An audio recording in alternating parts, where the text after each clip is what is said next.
Hello धुरंधरो, नमस्ते, राम राम। मैं हूं अमित चौधरी। स्वागत है आपके अपने YouTube चैनल अमित सर जी के में। आज 28 तारीख है, 28 नवंबर है। डेली करंट का तहलका में आप सभी भाई का बहनों का स्वागत है। और आज मेरी 111वीं क्लास है।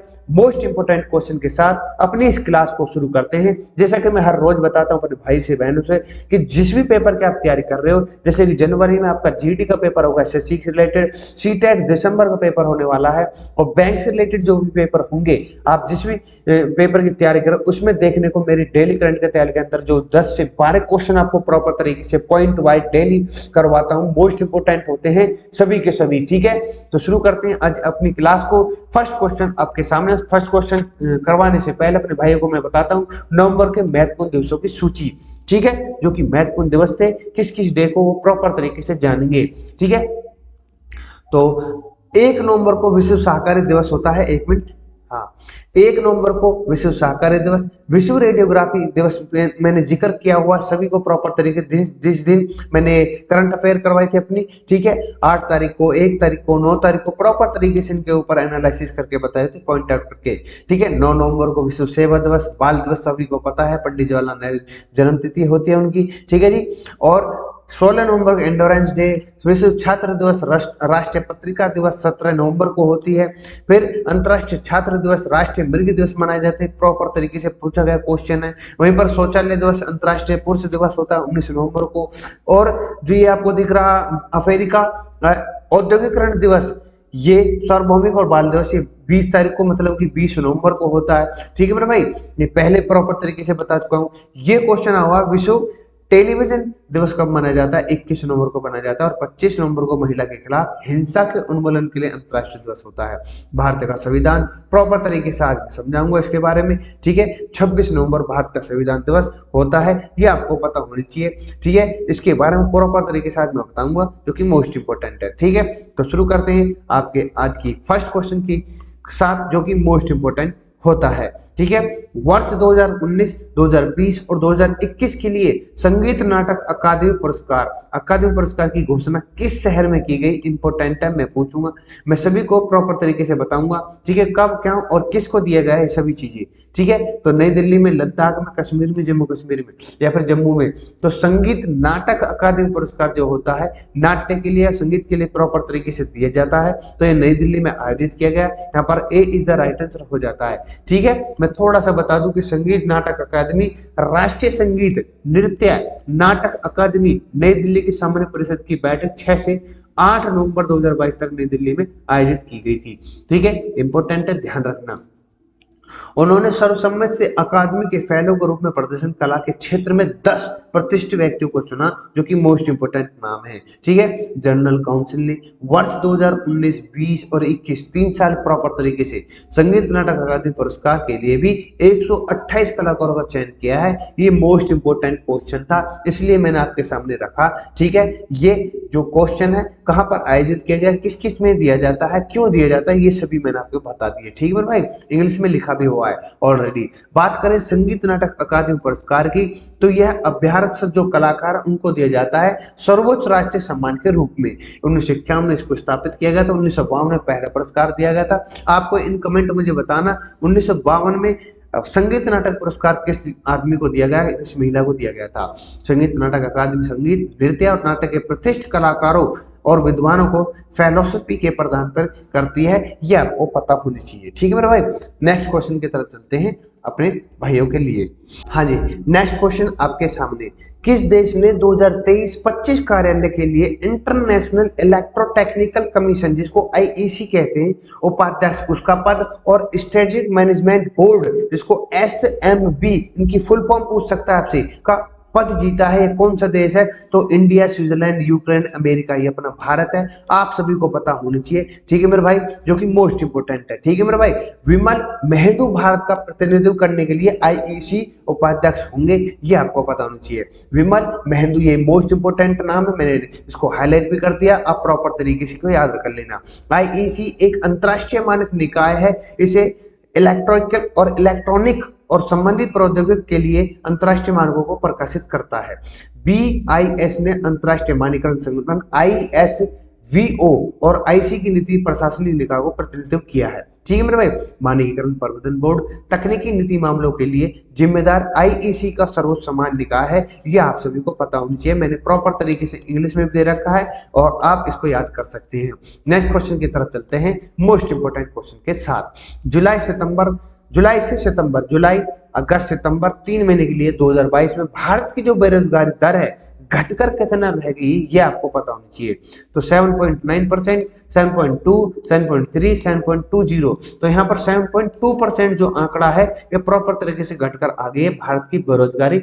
ये एक आंकड़े दिखाए गए हैं। ठीक है, तो राष्ट्रीय सांख्यिकी कार्यालय के अनुसार इसको प्रॉपर तरीके से दिखाया गया है। ठीक है, जो कि जुलाई से सितंबर के बीच में दिखाया गया है। ठीक है, 15 वर्ष और उससे अधिक आयु के व्यक्तियों के लिए बेरोजगारी दर पिछले साल 9.8% से घटकर 7.2% हो गई है। ये कहना है इस कार्यालय का। ठीक है, बेरोजगारी दर का ताजा वो तो आपको और हमको पता है। ठीक है, ताजा आंकड़ा समय समय के किए गए श्रम बल सर्वेक्षण पर आधारित होते हैं और 3 महीने की जो रिपोर्ट दी गई शहरी क्षेत्रों में महिलाएं 15 वर्ष से और उससे अधिक आयु में बेरोजगार दर 11.6% से घटकर 9.5 हो गई है। ये शहरों की आपके सामने है। ठीक है मेरे भाई, ये प्रॉपर तरीके से आंकड़ों का पता होना चाहिए। ये एम्प्लॉय बात करूं, ये थोड़ा सा एक क्वेश्चन था, इसको प्रॉपर तरीके से मैंने कुछ नया था ऑप्शन दिए ने कुछ, ये आप याद कर लें। भारतीय अर्थव्यवस्था के ऊपर एक क्वेश्चन।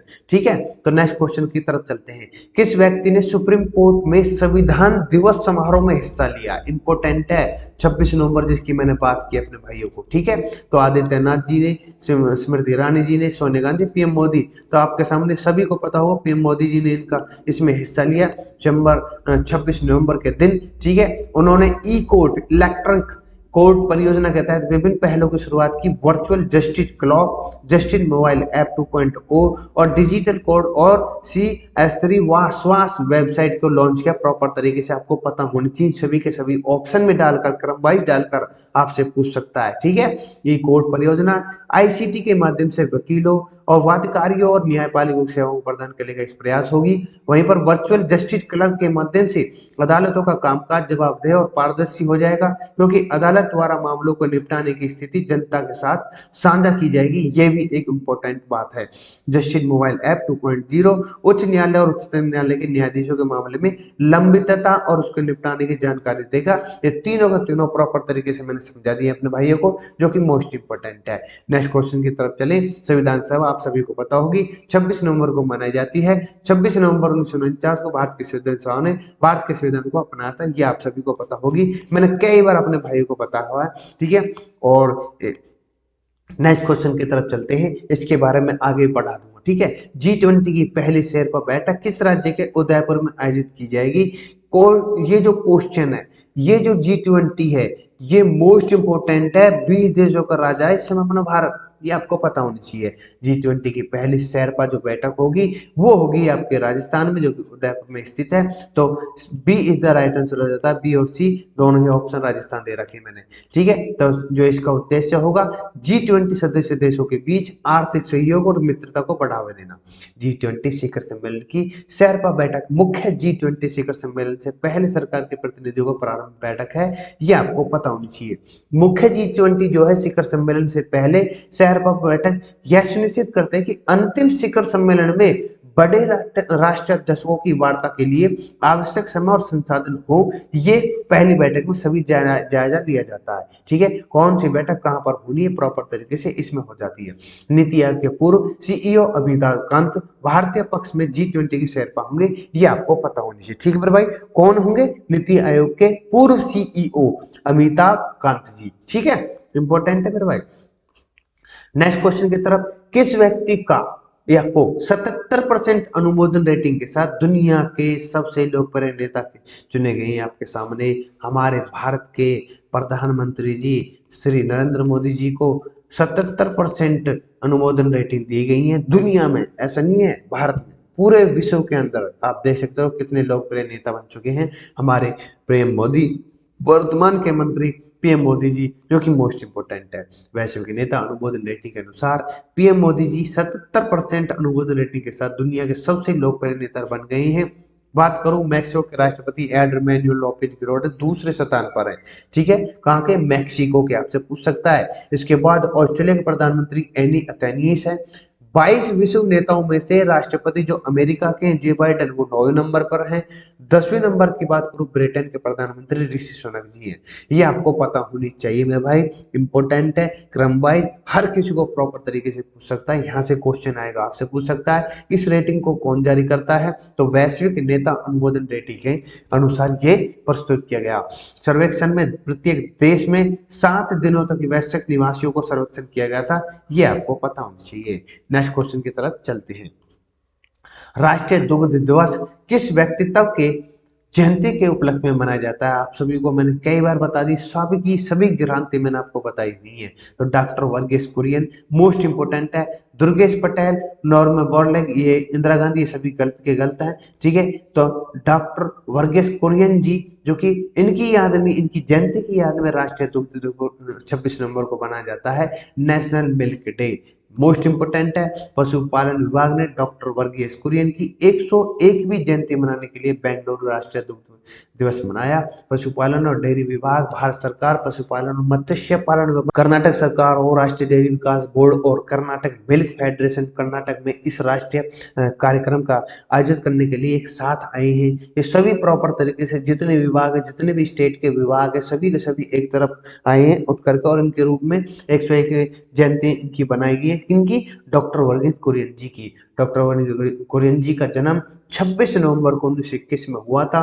उन्हें भारत के श्वेत क्रांति के रूप में जाना जाता है, सभी को पता होगी। उन्हें मिल्क मैन ऑफ इंडिया कहा जाता है डॉक्टर वर्गीस कुरियन जी को, ठीक है। सभी की सभी बातें इंपॉर्टेंट है भाई, ध्यान कर लेना प्रॉपर तरीके से।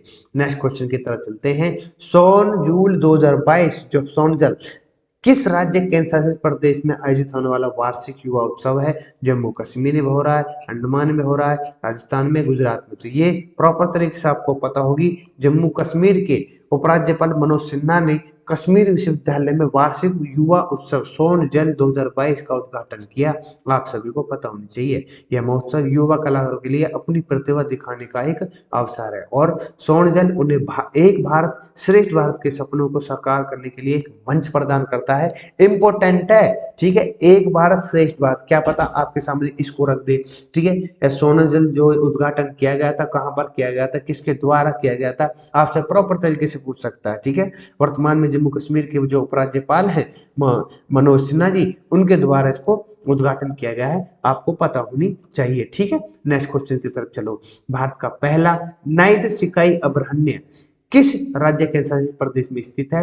लक्षद्वीप, चंडीगढ़, पांडिचेरी, लद्दाख। बात करें आपके सामने नाइट स्काई अभयारण्य, ये है क्या चीज, मैं बता दूं अपने भाइयों को। लद्दाख के हानले में केंद्रीय विज्ञान और प्रौद्योगिकी मंत्रालय के तहत वैज्ञानिक और औद्योगिक अनुसंधान परिषद द्वारा भारत का पहला नाइट स्काई अभयारण्य, जो कि सबसे ऊंचा होगा, ठीक है, किया जा रहा है। और यह प्रस्तावित डार्क स्काई रिजर्व चांगथांग वन्यजीव अभयारण्य के हिस्से के रूप में हानले में स्थित होगा। यह भारत में एस्ट्रो टूरिज्म को बढ़ावा देगा और ऑप्टिकल इंफ्रारेड और गामा रे टेलीस्कोप के लिए दुनिया की सबसे ऊंची जगह में से एक होगा। ये इंपोर्टेंट है, लद्दाख में होगा, केंद्रीय विज्ञान प्रौद्योगिकी मंत्रालय के तहत बनाया जा रहा है, वैज्ञानिकों और औद्योगिक अनुसंधान परिषद द्वारा। ये इंपोर्टेंट है सभी की सभी। और पहला नाइट स्काई अभयारण्य है जम्मू कश्मीर के लद्दाख के अंतर्गत, ठीक है। जम्मू कश्मीर अपना अलग केंद्र शासित प्रदेश है, लद्दाख अपना अलग है, ठीक है। तो लद्दाख यहाँ पर राइट आंसर हो जाता है, सबसे ऊंची जगहों में से एक है। नेक्स्ट क्वेश्चन की तरफ चलते हैं। किस देश ने 27 साल के प्राकृतिक गैस आपूर्ति सौदे के लिए चीन के साथ समझौते की है? दिल्ली मतलब भारत की राजधानी ने, इराक ने, कतर ने, चिल्ली ने। तो कतर इधर राइट आंसर हो जाता है। यहाँ पर कतर जो है ये प्रॉपर तरीको आपको सभी को पता होगी, ठीक है। ये गल्फ कंट्री का है, तो इसने चीन के साथ समझौते किए प्राकृतिक गैस को आपूर्ति को लेकर के, ठीक है। इंपॉर्टेंट है ये। कतर एनर्जी ने चीन के साथ 27 साल के प्राकृतिक गैस आपूर्ति सौदे की घोषणा कर दी। अब तक का सबसे लंबा गैस समझौता है ये। और सरकारी ऊर्जा कंपनी अपनी नई नॉर्थ फील्ड ईस्ट इंडिया से China petroleum and chemical corporation Sinopec जिसको कहा जाता है सालाना 4 मिलियन टन तरलकृत प्राकृतिक गैस भेजेगी। ये आप सभी को पता होगा, काफी बेनिफिट होने वाला है इनमें।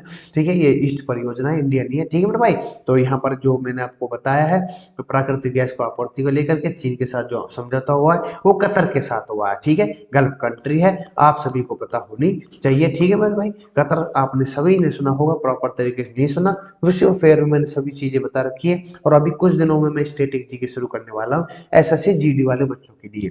ठीक है मेरे भाई, तो विदा लोग अपने भाई से। आज की क्लास कैसी लगी, कैसा सेशन रहा करंट अफेयर का, आप कमेंट में बताना। ठीक है, कैसी मेरी क्लास रही। तो विदा लूंगा, नमस्ते, राम राम, जय हिंद, जय भारत। मिलते हैं नेक्स्ट क्लास में।